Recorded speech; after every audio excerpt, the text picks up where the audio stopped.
Hey there, I'm glad you're here. If you don't know, I'm Sue Yelvington, and I help widows recover their inner spark so they can bring their gifts and talents to the world. And it's easy to get lost in grief and shock, you know?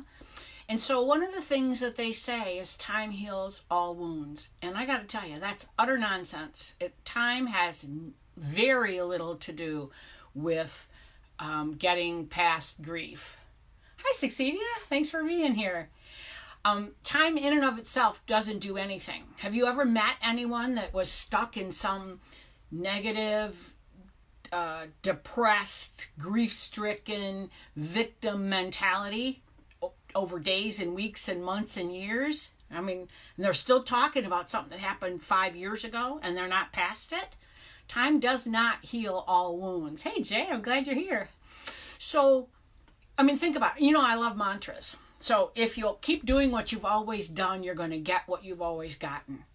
And so if over time you're having the same thought process, having the same feeling, doing the same things, nothing's going to change. So time does not heal all wounds. Healing heals wounds. Hi, Scott. Hi, Kevin. Glad you're here. And by the way, if you are stuck in grief or some limiting belief or some behavior that you can't change, I've got a process that has been very, very useful to me, and I'm going to try something. So if you feel like you're stuck, either put stuck in the comments or PM me, and we can talk about whether or not this thing that I have might be useful for you. So healing takes effort. It doesn't just happen. You've got to take the emotional healing. Physical healing can just happen, but emotional healing takes effort, and it doesn't matter. Death and divorce can keep you in a reeling for years. It can really, because it shakes, both death and divorce shake the foundations of your life in many ways, I think, more than other things. Hi, Kim. Losing your job, having a debilitating illness, those kinds of things can also cause grief and sorrow and can be difficult to get over. But I don't think they shake the foundation of your life as much as death and divorce do. And I've been through both. The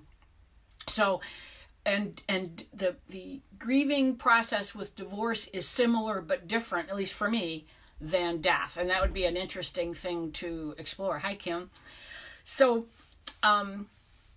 one of the things that is so strange with grief that I didn't experience with divorce is that nothing looks the same. Every aspect of your life has been touched in a deep way. And for me, and for many of the widows that I talk to, or people that are grieving, not just widows, but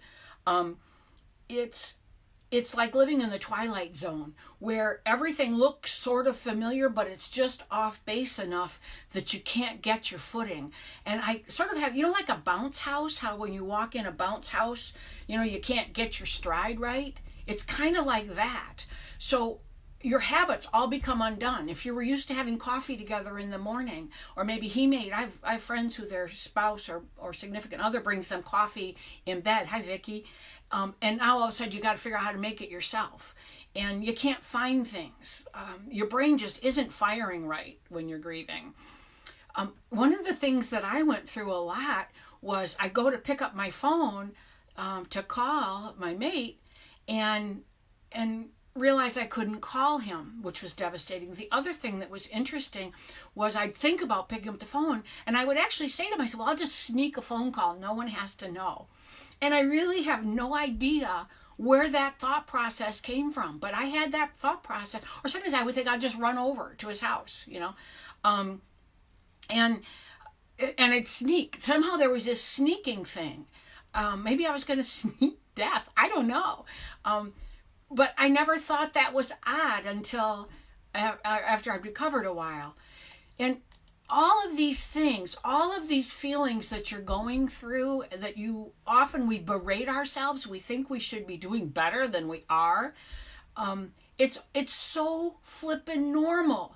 But in this culture, we don't talk about death. We don't recognize that death is part of life. In fact, one thing I read that I love is death actually serves a purpose because it makes us put higher value on things that we value. You recognize, especially as we mature, you recognize that you don't have forever, and you don't want to waste these, at least that's how I feel. I don't want to waste these moments. I want people, I'm going to cry. I want people that I care about to know that I care about them. I don't want them wondering. I don't want to spend my time in anger and frustration. I want to get over things quickly because I don't want the last memory I have with someone or that someone has with me. I don't want it to be something where they might feel guilt or feel badly that was our final conversation or our final incident together. In the beginning, when you first are grieving, you are too raw to be positive and make changes. You just have to, gosh, I honestly have never felt anything like I felt in those early weeks and months. And honestly, I think about it a lot as, a lens with Vaseline smeared on it. So I'm seeing everything, but nothing looks as it did before because my brain was just fried.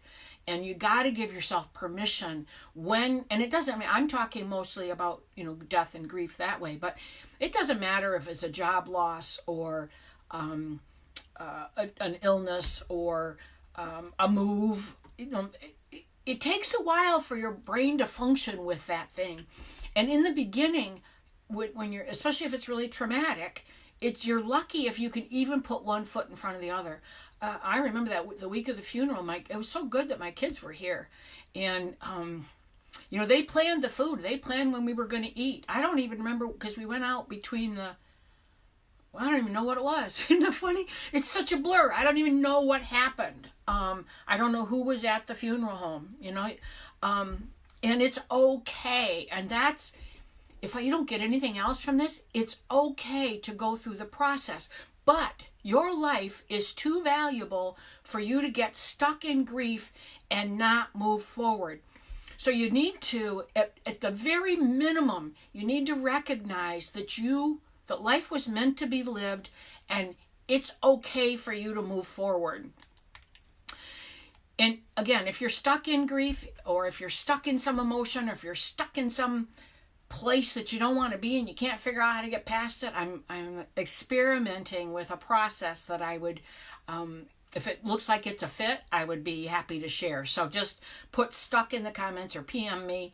I want to honor your privacy. Hi, Kathy. Glad you're here.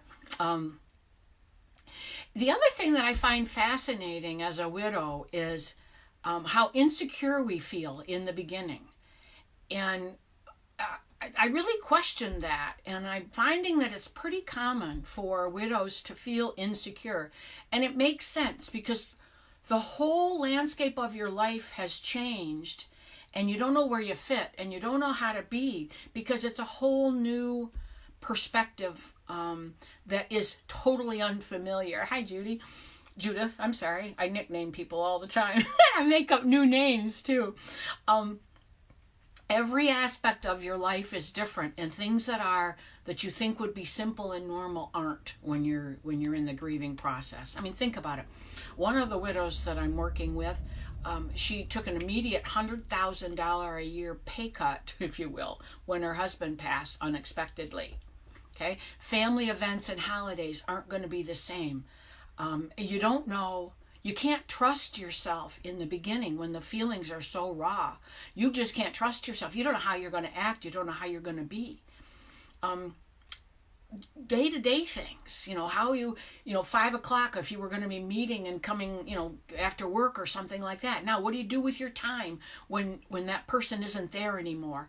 And what do you do about the stuff that they brought into your life, the things that they fixed? Or in my case, Jim always made sure we had fun. I'm kind of nose to the grindstone sometimes, and he always made sure that we had fun. I had to figure out how to make fun again, and do things that are fun. Your whole social life has changed, and I cannot tell you how many widows I've talked to that lost their social network because they were now single. And in some cases, the wives, that are still married, saw the widow as a threat to their marriage. And I had heard about that. I didn't experience that, luckily. I didn't experience that in my divorce either. I saved the, I had the same friends. So, yeah, anyway. So figuring out who you are now and how you're going to do things is your work. And it is work. It's not easy.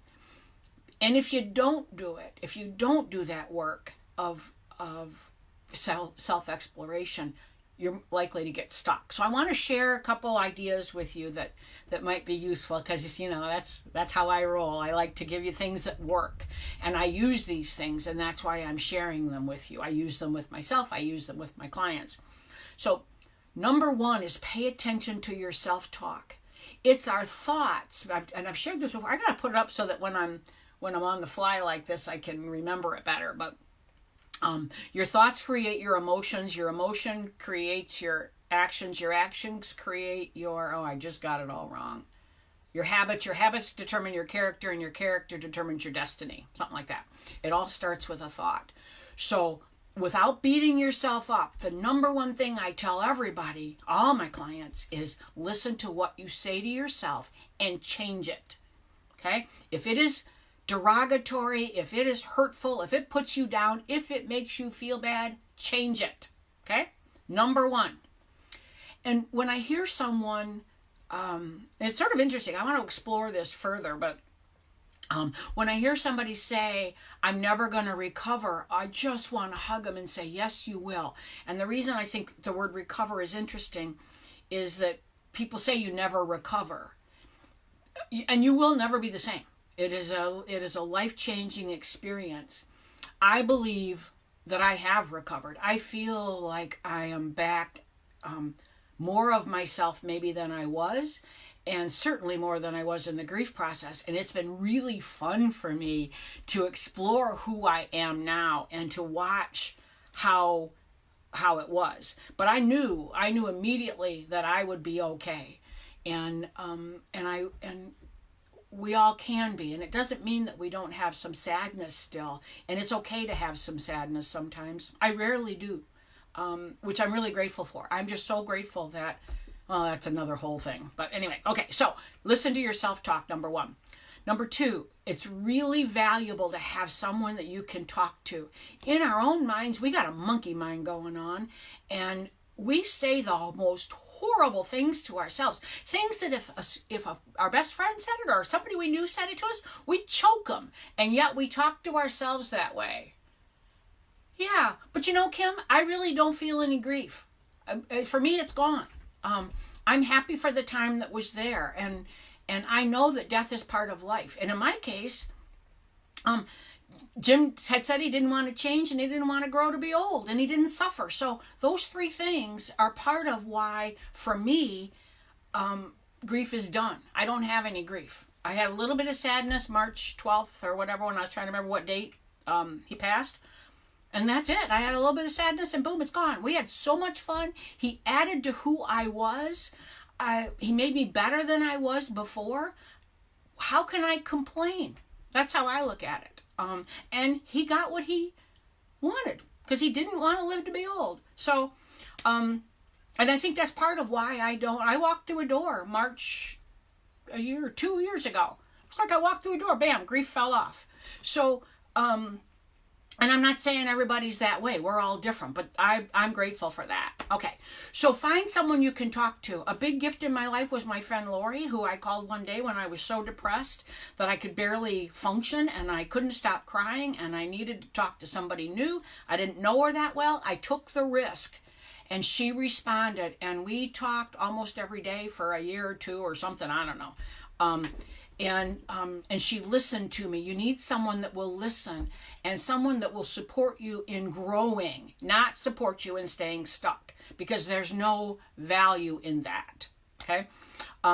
Recognize that you're not alone.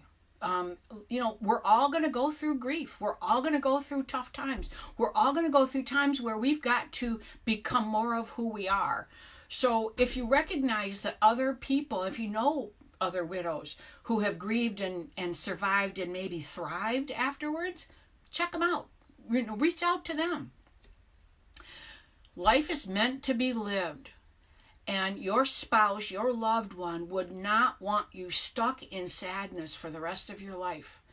Death is part of life. And yes, it hurts. And that loss is like nothing I've ever experienced. It was like my guts got ripped out of me. And people talk about heartbreak. I don't believe hearts break. But they sure get battered and bruised. And scar tissue is stronger than regular tissue. And so who you become in the process of growing past grief is really valuable. It's really valuable. And your loved one wants you to thrive. So keep that in mind. And as you start changing, and you are going to change, I find it fascinating. I mean, and I don't know what, I don't know, people that have been married 40 and 50 years, whoa. I mean, I can't even imagine. We were together 14 and it ripped my guts out. So, finding out who you are now, 10 years, 15, 20, 30, 40, 50, 60. My grandparents were married 70 some years. They died 7 weeks apart, but that was a good thing. But they didn't want to live without each other. The transition was too big, and that's cool too. And Grandma was grateful that Grandpa was out of suffering. And I think that's wonderful. So anyway, but the number one thing, number one, pay attention to what you say to yourself. And whether you're grieving or whether you're just living life, that is the number one thing that if you can change how you talk to yourself and do things, say things to yourself that are empowering and validating, your life will change. I promise you. And I'm living proof of that. So I hope this has been useful. I love comments. I love feedback. I love your PMs. And if you've got a situation that's causing you to be stuck and you can't figure out how to get past it, let me know and we'll explore whether what I've got might be useful to you. Have a great day and find some joy today.